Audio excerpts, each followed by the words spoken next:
La nova escola d'infantil i primària que s'obrirà a Banyoles el pròxim curs escolar s'ubicarà de forma provisional en uns terrenys del polígon industrial de la Farga, molt a prop de la comissaria dels Mossos d'Esquadra i un dels que acollien fins ara el recinte de Barraques.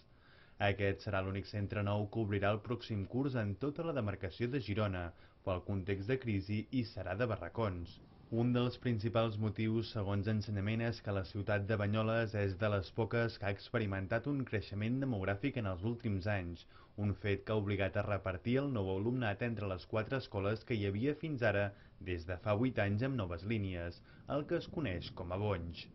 D'una manera clara i tècnicament comprovada, doncs hi ha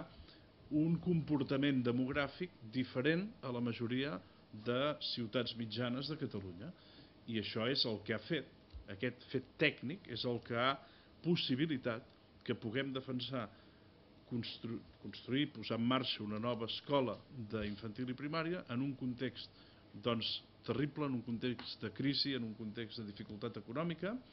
Ja feia anys que la capital del Pla de l'Estany esperava poder obrir una nova escola. Hem de buscar una ubicació on sigui fàcil d'aparcar, senzill d'accedir-hi, disponibilitat per anar cresquent i que hi hagi també algun altre equipament a prop perquè els nens i nenes, els nostres infants, el que puguin fer doncs, és fer-hi diferents activitats. La nova escola, que encara no té nom, entrarà en funcionament el mes de setembre.